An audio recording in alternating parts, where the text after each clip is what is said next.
A few years ago, I forgot the password to my investment account. Not for a day, for almost 2 years. I'd changed my email, life got busy, and that account just disappeared into the back of my mind.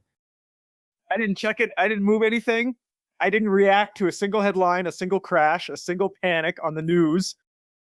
And when I finally logged back in, I braced myself for the damage. Here's the part one still think about. That forgotten account had quietly beaten almost everything I'd ever done on purpose.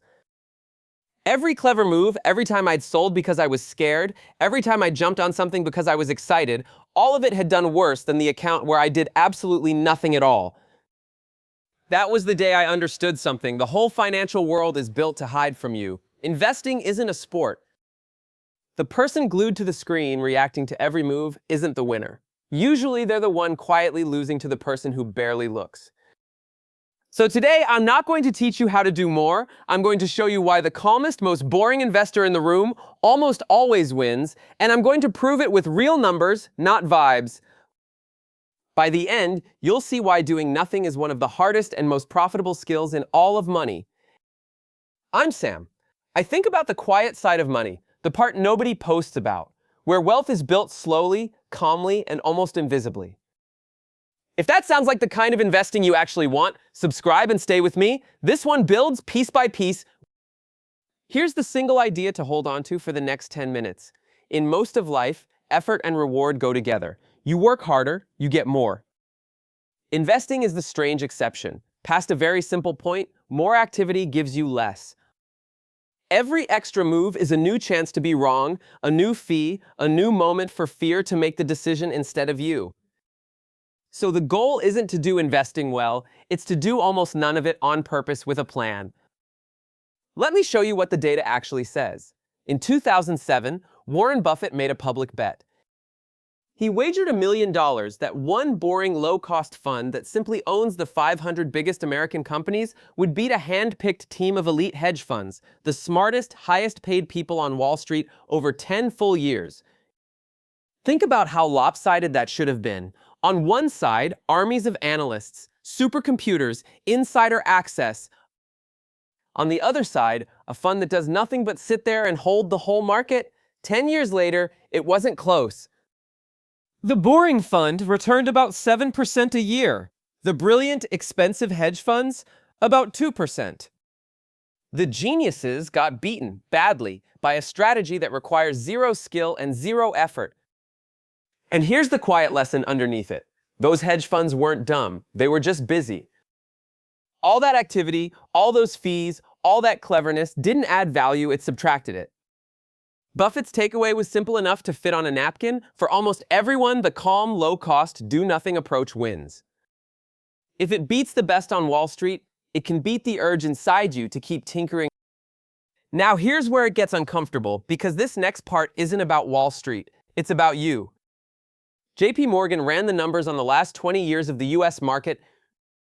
If you'd invested $10,000 and just left it alone, no matter how scary the headlines got, it would have grown to around $65,000. But watch what happens the moment you start reacting.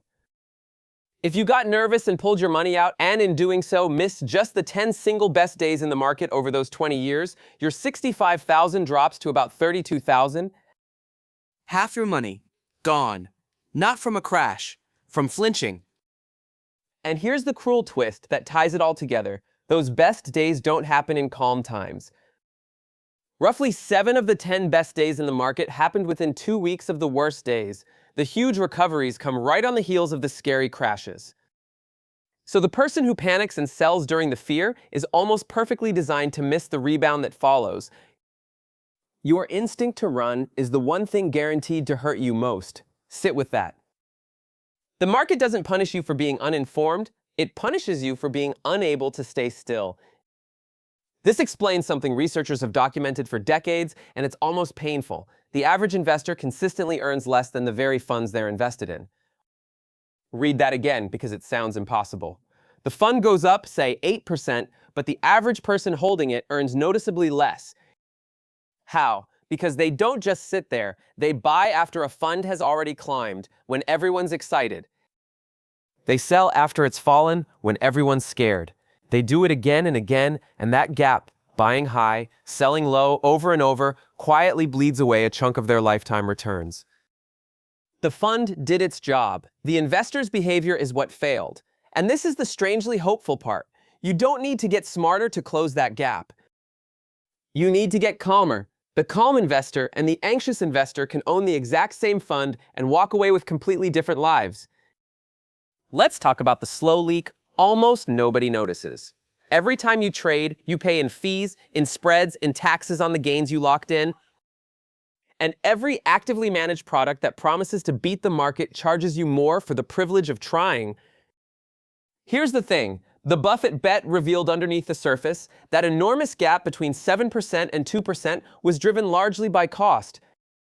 The genius wasn't worth the price. 2% a year in fees sounds tiny, almost not worth mentioning. But over 30 years, that small leak can quietly swallow a huge share of everything you would have made. The calm investor wins here without trying. By doing less, they trade less, they pay less, and they let more of their own money stay theirs.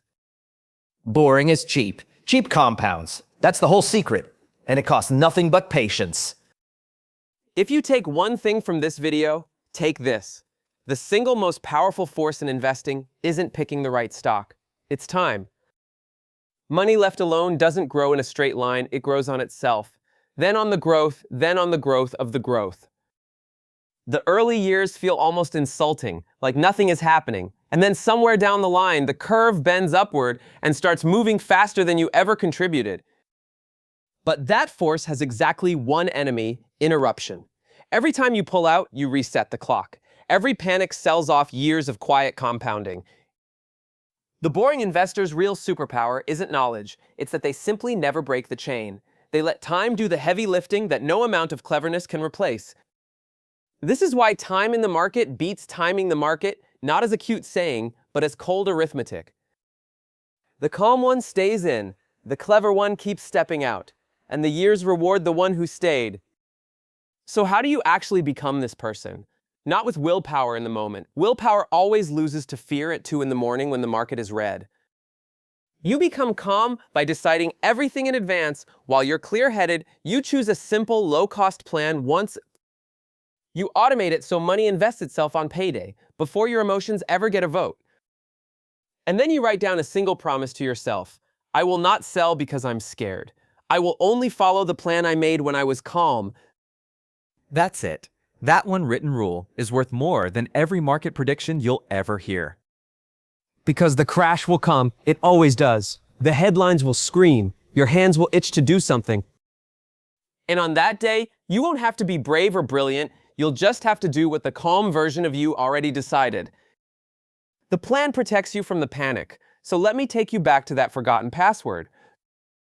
The reason that neglected account beat everything else I'd ever done wasn't luck. It was that by accident, I'd finally done the one thing I could never manage on purpose.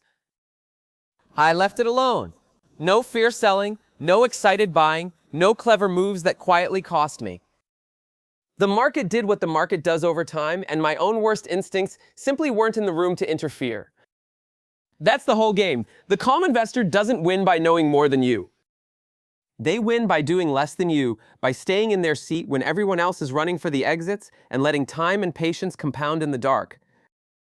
You don't need a genius, you don't need a crystal ball, you need a simple plan, automatic contributions, and the quiet discipline to leave it alone.